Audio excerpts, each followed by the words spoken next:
Сәлем достар, біз сіздермен үш перпендикуляр туралы теорема тақырыбына арналған есептерді шығарудамыз. Бізге келесі берілген есептің шарты мынандай.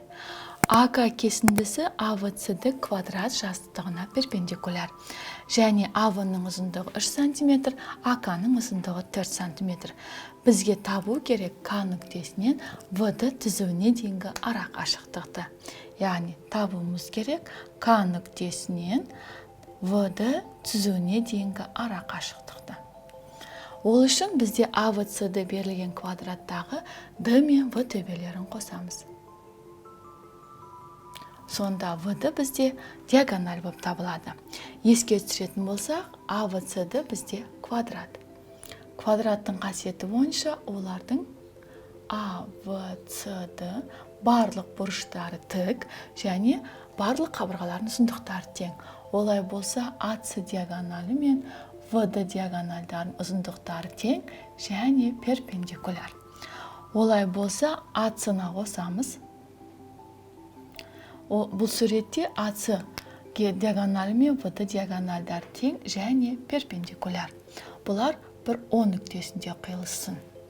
Сонда К нүктесінен ДВ түзуіне дейінгі ара қашықтық табу үшін осы А төбесінен ВД түзуіне дейін перпендикуляр түсіруіміз керек және К нүктесінен осы О нүктесін қосуымыз керек.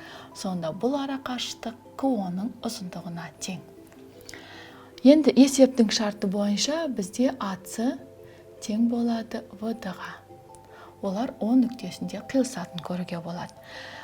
Бізде барлығы қабырғалар тең, онда біз ВД диагоналінің ұзындығын таба аламыз. ВД-ның ұзындығын тапсақ, тік бұрышты үшбұрыштар бойынша екі катетінің квадраттарының қосындысына тең. АД-ның квадратына қосамыз АВ-ның квадратын. Біздегі табанында квадрат болғандықтан, квадраттың қабырғаларының ұзындығы 3-ке тең. 3-тің квадратына қоссақ, 3-тің квадраты тең болады. Ол бізде 3 түбірасты 2-ге тең. Яғни ВД-ның ұзындығын таптық. Енді бізге АО-ның ұзындығы қажет. Ал АС мен ВД О нүктесінде қиылса, және қиылысу нүктесінде қақ бөлінетін еске түсірейік. Олай болса, АО-ның ұзындығы осы ВД-ның жартысына тең. Бөлеміз, 2-ден 1-ді көбейтеміз 3 түбірасты 2-ге.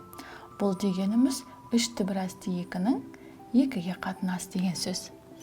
Бізге АО-ның ұзындығы бар.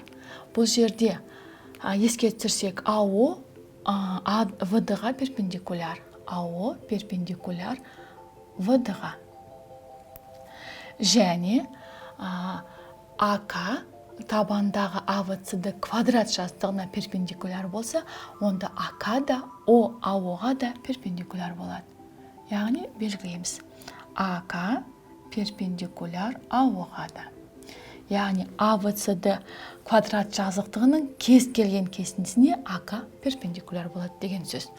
Бұл жерде КО көлбеу, ал АО көлбеудің проекциясы. Еске түсірейік, осы көлбеудің О табаны арқылы жүргізілген ВД түзуіне АО проекциясы, көлбеудің проекциясы перпендикуляр болса, онда КО-ның өзі осы түзуге перпендикуляр, яғни көлбеудің өзі перпендикуляр болады. Олай болса, КО перпендикуляр ВД-ға. Енді ВД олай болса, К түзуінен ВД түзуіне дейінгі ара қашықтықтың ұзындығы, К нүктесінен ВД түзуіне дейінгі ара қашықтықтың ұзындығы КО-ның ұзындығына тең. Ал бізде КАО тік бұрышты үшбұрышынан КО гипотенуза. Гипотенузаның ұзындығын Пифагор теоремасы арқылы табамыз. АК-ның квадратына қосамыз АО-ның квадратын. АК-ның ұзындығы бізге 4-ке тең, 4-тің квадраты 16. АО-ның ұзындығы 3 түбірасты 2 бөлінген 2. Яғни бұны квадраттайтын болса, 9, 2, 18-дің 4-ке қатынасы. Бұдан тең болады. Ортақ бөлім беріп алым есептейтін болсақ, алымында квадрат түбірасты 82-ден 2 шығады. Жауабын осы күйінде қалдыруға болады, немесе 82-ні 4-ке бөлсек, 20,5-ке тең. Яғни жауабын қай түрде жазсаңыздар қате емес. Сонда К нүктесінен В-ді түзуіне дейінгі ара қашықтық К оның ұзындығына тең. Балалар, біз сіздермен үш перпендикуляр туралы теорема тақырыбына арналған есептерді шығарудамыз. Келесі кездескенше сау болыңыздар.